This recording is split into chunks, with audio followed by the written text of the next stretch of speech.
Healthy and tasty మునగాకు పొడి ready చేసుకోవడం కోసం ఒక ప్యాన్లో ఒక చిన్న కప్పు పల్లీలు డ్రై రోస్ట్ చేసుకోవాలి. లో ఫ్లేమ్లో పెట్టుకొని అవి కాస్త వేగిన తర్వాత 1 టేబుల్ స్పూన్ మినప్పప్పు, 1 టేబుల్ స్పూన్ శనగపప్పు, 1 టేబుల్ స్పూన్ ధనియాలు, అలానే 1 టేబుల్ స్పూన్ జీలకర్ర కూడా వేసి మంచి అరోమా వచ్చే వరకు డ్రై రోస్ట్ చేసుకోవాలి.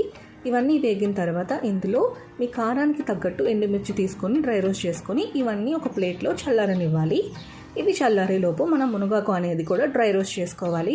మునగాకు కాడ లేకుండా చక్కగా క్లీన్ చేసేసుకొని ఇలా పొడి అయ్యే వరకు మీరు డ్రై రోస్ట్ చేసుకోవాలి. ఇవన్నీ ఇప్పుడు మిక్సీ పట్టుకోవాలి. ఫస్ట్ పప్పులు అనేవి మిక్సీ పట్టుకొని తర్వాత ఇందులో వెల్లుల్లి, ఎండుమిరపకాయలు, ఉప్పు, అలానే ఒక హాఫ్ స్పూన్ వరకు ఇంగువ వేసి ఒకసారి గ్రైండ్ చేసుకొని తర్వాత లాస్ట్లో మనం మునగాకు అనేది యాడ్ చేసుకొని జస్ట్ ఒకసారి గ్రైండ్ చేస్తే మనకి మునగాకు పొడి రెడీ అయిపోతుంది. రోజు మొదటి ముద్దలో కొద్దిగా నెయ్యి వేసుకొని తిన్నారంటే చాలా హెల్తీ. ఒకసారి ట్రై చేసి చూడండి.